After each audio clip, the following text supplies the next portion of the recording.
देह अभिमान सहित द्वैत दृष्टि त्यागे और गुरु की वाक रसना से सुनकर अमृत के समान आचवे। पराशर ने कहा, सर्वरूप मेरा है। मैत्रेय ने कहा, जो मैं हूँ तो कहने का क्या प्रयोजन है, फिर सारा वही है तो कहते तो नहीं है ना हम। फिर अब हम अपना नाम लेके बार बार थोड़ी बोल रहे होते हैं। पर ब्रह्म यज्ञ कहो, यहीं रखा था हमने। उस सभा में जो संत थे तीनों ने और क्या कथन किया, अब ये मैत्रेय जी पूछ रही हैं। पराशर ने कहा, उसके वचन सुनने से तुझको क्या लाभ है। लाभ कैसे होगा, है ना, जब हम खुद अपना निश्चय करते हैं ना तब होगा। वो तो उन्होंने किया कथन चिंतन, उससे तो कोई लाभ नहीं होगा तेरे को। पराशर ने कहा, उसके वचन सुनने से तुझको क्या लाभ है, जो तू आप को ना जाने। खाली हम सुनते रहें और अपना अनुभूति ना निकालें तो कोई लाभ तो नहीं है। मैत्रेय ने कहा, तुम्हारे कहने से आश्चर्यवान होता हूँ। जो कुछ मुझ चैतन्य से भिन्न होए तो तिसको जानूं। जब मुझ में जानना नहीं तो क्या जानूं, है ना। जब मुझ में जानना नहीं, मतलब वही एक साक्षी हो गया ना। पराशर ने कहा, हे मैत्रेय, सो और अयम पद तुझ में नहीं, सो अयम पद सिद्ध किया है। हम सोहम बोलते हैं ना, सो हम भी, वो मैं हूँ। अब ये हम तब बोलते हैं जब वो मैं नहीं हूँ तब बोल रही हूँ, ठीक है। अगर मैं वही हूँ तो मैं बोलूँगी क्या, नहीं, फिर बोलने की ज़रूरत नहीं है ना। तभी पराशर जी ने मैत्रेय जी को कहा, सो और अयम पद तुझ में नहीं, सो अयम पद सिद्ध किया है। इस पद को सिद्ध करने वाला कौन है, हम, है ना, वही साक्षी। राजा ने कहा, हे दत्त, जिसको चाहना स्वरूप के पाने की हो सो कैसे पावे। अब राजा क्या प्रश्न कर रहा है, हाँ, स्वरूप को पाने की चाहना है ना, कैसे कैसे पाएं, क्या करें उसके लिए। दत्त ने कहा, प्रथम निष्काम कर्म से अंतःकरण की शुद्धि करें। निर्गुण व सगुण उपासना आदिक कर अंतःकरण की चंचलता के दोष को दूर करें। अब देखो, निर्गुण या सगुण, एक के ऊपर हमें भाव बनाना पड़ेगा। एक के ऊपर भाव बनाकर उपासना करें हम। ले लेती हूँ मैं आप पे उपासना। देखो, उपासना करेंगे, ले लेती हूँ ज्योति।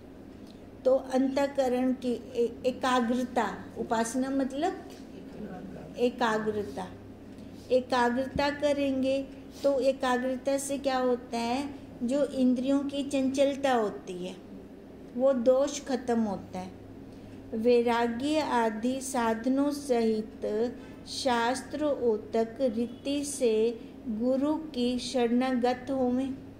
फिर उसके बाद वैराग्य साधनों सहित, है ना। अब वैराग्य आदि साधनों सहित, इसका क्या मतलब है भी, जो हम वैराग्य कर रहे हैं, है ना। देखो साधन, अब साधन हम कितने सारे लेते हैं। साधन हमारा ये भी रहता है कि माला करना हो गया, जप तप ध्यान हो गया, बाहर का हमने छोड़कर, है ना, घर का खाया, ये भी तो साधन है ना। बाहर के विषयों का त्याग किया हमने, है ना, तो ये वैराग्य हुआ ना। इन साधनों सहित, अच्छा, इन साधनों को लें। फिर जैसे शास्त्रों के अंदर कहा गया है गुरु की सेवा करने को, वैसा शरणागत होवें। पुनः गुरु उपदेश से अपने आत्मा को ब्रह्म रूप और ब्रह्म को अपना आत्मा रूप सम्यक अपरोक्ष जाने। अब गुरुदेव उपदेश करेंगे जब हम उनके शरणागत हुए। फिर उन्होंने जो उपदेश किया, आत्मा को ब्रह्म रूप और ब्रह्म को अपना आत्मा रूप, वही जाने। सम्यक अपरोक्ष मतलब खाली सुनकर ना माने, अपना अनुभव निकालें भी हम कैसे हैं वो ब्रह्म, है ना। गुरुदेव कहते हैं अरे तू ब्रह्म ही ता हुआ ब्रह्म में किवें हाँ। जैसे महाकाश घटाकाश रूप है और घटाकाश महाकाश रूप है। हे राजन, अपने स्वरूप के पावने में देह अभिमान ही आवरण है। आवरण तो यही है, यही नहीं हटता। जैसे सूर्य के दर्शन में बादल ही आवरण है। हे राजन, जागृत स्वप्न सुषुप्ति में तथा भूत भविष्यत वर्तमान काल में मन वाणी का गोचर, मन वाणी सहित जितना प्रपंच है, ये सारा प्रपंच किसके द्वारा है? उस साक्षी है तभी हो रहा है ना ये सारा।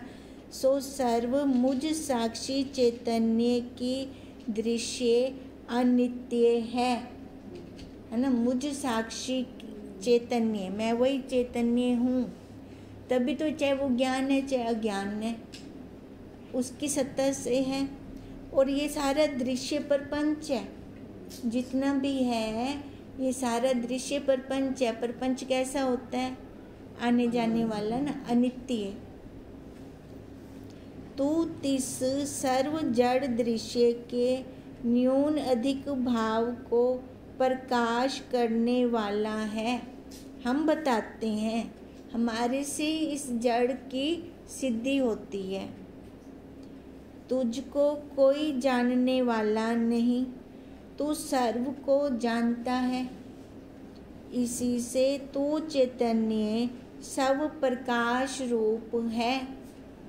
अब क्या किया था कि अपने स्वरूप को पाना चाहें तो कैसे पावें? अब कैसे पावें? पहले निष्काम सेवा, अंतःकरण शुद्ध, है ना। फिर उपासना, फिर उपासना से गुरु के शरणागत, गुरु के शरणागत से फिर महावाक्य लिए, महावाक्य लेकर उनका सम्यक अपरोक्ष, है ना, सही सही जानकर उनकी अनुभूति ले। अब जब अनुभूति ली तो फिर हमने क्या देखा कि जितना भी दिख रहा है उस साक्षी की सत्ता से देख रहा हूँ मैं, और जो दिखने वाला है वो दृश्य कोटि में और देखने वाला वो दृष्टा कोटि में। अब दृष्टा को भी हटाकर कहा कि उस साक्षी की सत्ता से ही तू देख रहा है, तो तू वही, तू उनको देखने वाला है पर तेरे को देखने वाला कोई नहीं है। तू स्वयं प्रकाश है ना। हम कैसे हैं? स्वयं प्रकाश। अज्ञानी अनित्य दृश्य में ही मगन है। अब अज्ञानी को विषय अच्छे लग रहे हैं ना, विषयों के अंदर ही वो अपने आप को संभाल लेता है। विज्ञानी अपने आत्म स्वरूप में मगन है। एक हो गया अज्ञानी और एक हो गया विज्ञानी। अज्ञानी बाहर संसार में मस्त है और जो विज्ञानी अपने आप में मगन है। पर मेरे स्वरूप में ज्ञान अज्ञान दोनों नहीं है, है ना। अब देखो, पहले तो विज्ञान चलेगा, अनुभूति चलेगी। एक बार अनुभव कर लिया कि मैं वही साक्षी हूँ तो उसके बाद फिर विज्ञान थोड़ी करते रहेंगे, फिर क्या होगा? वो स्वयं हम हैं, बस हैं, यही हो जाएगा।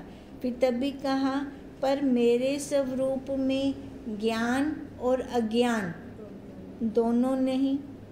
राजा ने कहा तू कौन है? दत्त ने कहा तेरे हृदय विषय ब्रह्मा विष्णु शिव आदिकों के हृदय विषय तथा सर्व प्राणी मात्र के हृदय विषय मन आदिकों के साक्षी रूपता कर स्थित हूँ। अब कहा ना राजा ने फिर तू कौन है? तो अब दत्त क्या कह रहे हैं? जो तेरा हृदय है और जो ब्रह्मा विष्णु महेश का हृदय है और जो सारे सर्व प्राणियों का हृदय है, उनके अंदर जो स्थित है ना, वही मैं हूँ। साक्षी में त्रिपुटी होती है, तिस का प्रकाशक त्रिपुटी से परे अवाच्य पद हूँ। साक्षी में भी त्रिपुटी होती नहीं, मिसप्रिंट है यहाँ। साक्षी में त्रिपुटी नहीं होती, ठीक है। तिस का प्रकाशक त्रिपुटी से परे अवाच्य पद हूँ, जो त्रिपुटी को भी मैं जानता हूँ। जहाँ बुद्धि नहीं तहाँ रूप मेरा है। राजा ने कहा जहाँ एक अनेक मैं तू नहीं, वही रूप मेरा है। अब दत्त कह रहे हैं जहाँ बुद्धि नहीं वो रूप मेरा है, और राजा क्या कह रहा है?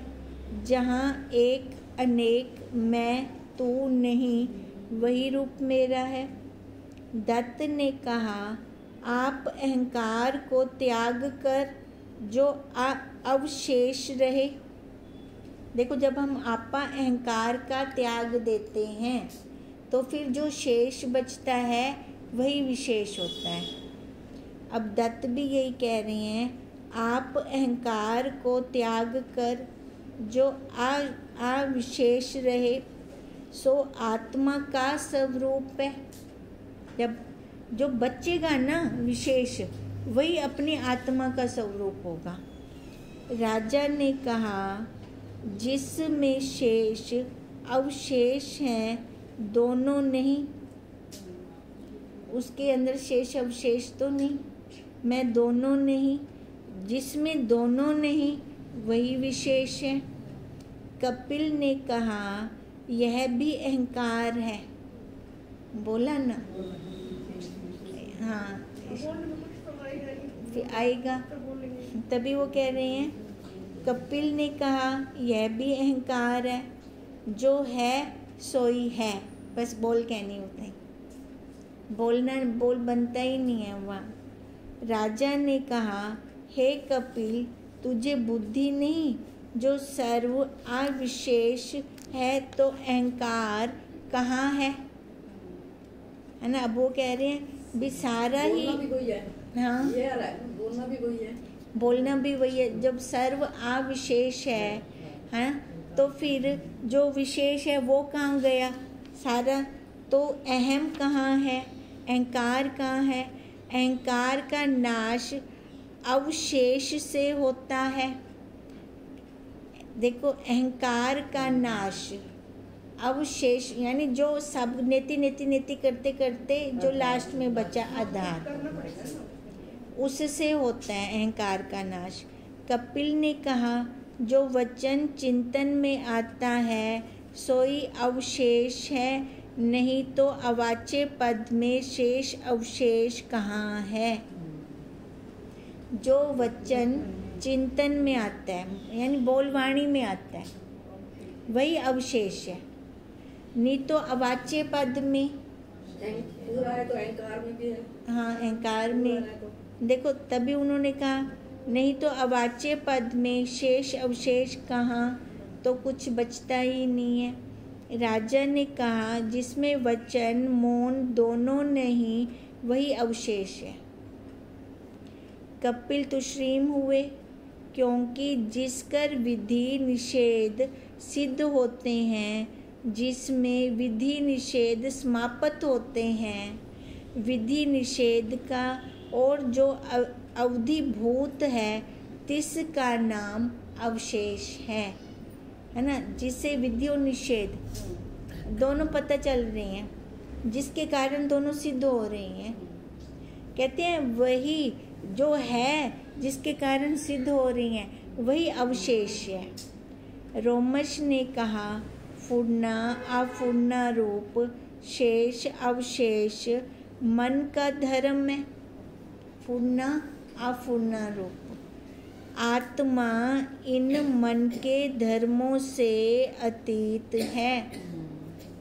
ये जो भी बात हो रही है मन से ही हो रही है, बुद्धि से हो रही है, फिर बात कैसे करो, है ना। अगर आकार में बैठे हैं तो बात तो करनी है ना। मन बुद्धि के बिना तो बात हो नहीं सकती। हाँ, बस समझो अपने आप को। राजा ने कहा वही मैं अवशेष पदों से अतीत हूँ, है ना। वह मैं वो जड़ा साक्षी दिखदा पे, ठीक है, जड़ा सारे को साकू दिखेंदा पे, स्वतः दिखेंदा पे। दत्त ने कहा जिसमें आशेष व शेष नहीं सो क्या है। राजा ने कहा वही अवशेष है। रोमश ने कहा जागृत स्वप्न सुषुप्ति तुरिया अवशेष है। मुझ चैतन्य तुर्यातीत अवाच्य पद में अवशेष कहाँ है। अब रोमश क्या कह रही हैं भी जो जागृत स्वप्न सुषुप्ति तुरिया को जो जन्माता है वही मुझ चैतन्य में तुर्यातीत अवाच्य पद में वही है ना, जो जन्मार है मैं वही हूँ, वही अवशेष है। और वो अवशेष कहाँ है, उस तुर्या पद के अंदर भी नहीं है। वो भी तो उपाधि होगी ना, तुर्या पद की भी उपाधि होगी। मुझ चैतन्य तुर्यातीत अवाच्य पद में अवशेष कहाँ, यानी वहाँ पे अगर तुर्यातीत कह रही हैं तो किसकी अपेक्षा से कह रही हैं, है ना। तुर्य की अपेक्षा से, जागृत स्वप्न सुषुप्ति की अपेक्षा से कह रही हैं। तो किसी की अपेक्षा से कहा ना, तब बोला, नहीं तो वो भी नहीं है। राजा ने कहा जैसे तुर्यातीत अवाच्य पद नाम है तैसे अवशेष भी नाम है ना। अवशेष भी तो नहीं आखण बनता। जैसे तुर्य पद मैंने नाम लिया, एक की अपेक्षा दूसरा है। हाँ, एक की अपेक्षा दूसरा, ऐसे अवशेष भी एक नाम है। जो तुम कथन चिंतन मन का करोगे तिनका जो साक्षी है सोई, और उस सर्व के साक्षी का साक्षी और कोई नहीं। देखो, जो भी हम कथन चिंतन करेंगे, मन कथन चिंतन मन का करेंगे, तिनका साक्षी है, उस साक्षी का कोई और साक्षी नहीं है। सिद्धों ने कहा अवशेष पद योग से प्राप्त होता है, और योग ते खड़े ना। राजा ने कहा योग से अवशेष होता है, यह किसने जाना, है ना। विवाग से दाग दे पेन, योग से वो पद मिलता है अवशेष। तो राजा ने क्या कहा भी योग से अवशेष होता है, भी कैसे पता चला ये, जिसने जाना वही अवशेष है। हाँ, जिसने जाना, जो अवशेष नहीं होवे तो योग को सिद्ध कौन करे, है ना। योग को जो सिद्ध करने वाला है वही अवशेष है। पुनः मीमांसा आए और कहा कर्म करने से अवशेष की प्राप्ति होती है। राजा ने कहा हे मीमांसा, जो कर्म उपासना का फल है सभी अनित्य है। वो क्या कह रहे हैं मीमांसा, कर्म करेंगे तो अवशेष की प्राप्ति होगी। तो राजा ने क्या कहा भी कर्म उपासना का जो फल मिलेगा, फल तो आने जाने वाला होगा, वो तो अनित्य है। हाँ, कर्म उपासना से अंतःकरण के दोषों की निवृत्ति होती है, ये फल जरूर मिलता है। सो दोष भी अनित्य हैं, दोष आने जाने वाले हैं ना, एक काल में है दूसरे काल में नहीं है, इसी से दूर होते हैं, अनित्य हैं तभी तो दूर होते हैं। जहाँ कर्म उपासना का फल नहीं और जिस चैतन्य कर मन शरीर के धर्म उपासना कर्म सिद्ध होते हैं, कहते हैं जहाँ उसका फल नहीं है, और जिस चैतन्य कर मन शरीर के धर्म उपासना, जितना हम कर्म कर रहे हैं मन से, जो भी कर्म कर रहे हैं जिसकर सिद्ध होते हैं, जो उपासना के आरंभ में तिनका साक्षी है, आदि में स्वतः सिद्ध है, कर्म उपासना की समाप्ति का जो अधिष्ठान शुरू में भी है, मध्य में भी है, अंत में भी है, जो अधिष्ठान साक्षी अवधिभूत है, वही अवशेष है, वही अपनी आत्मा है। कर्म, उन्होंने कहा ना कर्म करने से अवशेष की प्राप्ति होती है। ओ आखदे पिन कर्म भी तो दिखाई देता है, मैं करदा पिया है ना, कर्म करने से पहले भी, कर्म के मध्य में भी और कर्म के अंत में भी। अब कोई काम शुरू किया है ना, तो आया ये करने, जो मन के अंदर आया उसको मैं जान रहा हूँ, और मध्य में भी है ना, और अंत में भी जब कर्म उसका समाप्त हो गया फिर भी वो तरह खत्म था, वही साक्षी अवधिभूत है, वही अवशेष है। सो सब प्रकाश सर्व की आदि सिद्धि है, सर्व प्रकाश है और सबसे पहले वही है। पीछे होने वाले कर्म उपासना से तिसकी कैसी प्राप्ति होगी? अरे भाई कर्म तो पहले भी था, वो है ना, हाँ, तभी कर्म की सिद्धि हो रही है, कभी तभी कर्म हो रहा है। अब उसकी कर्म करने के बाद कैसे प्राप्ति होगी? अगर दिन कर्म कर सी अंतःकरण तेरा शुद्ध जरूर थी वैसे, है ना, यो फल तो देखो मिल सकता है, पर तू ये आखें कि कर्म करते मैं फल ए प्राप्त किया कि हुकू प्राप्त कर किया आके, वो कहना थी सकसी। पहले पता नहीं ना उसको, वो भी है, वो तो कर रहे अभी, पता बाद में चला ना, अंतःकरण की शुद्धि हुई, पता बाद में, फिर अंतःकरण शुद्ध होगा, फिर पता चलेगा। पहले पता ही नहीं है, फिर वेदांत क्या कहता है? कैसे प्राप्ति होगी? पीछे होने वाले कर्म उपासना से तिस की कैसे प्राप्ति होगी? किंतु नहीं होगी। मीमांसा तुश्रीम हुआ। वेदांत क्या कहता है? वेदांत का कल करेंगे, वो अब शैश्विक है, फिर न्याय है, नहीं अभी माला करनी है। वेदांत क्या कहता है? ओम तम नमामि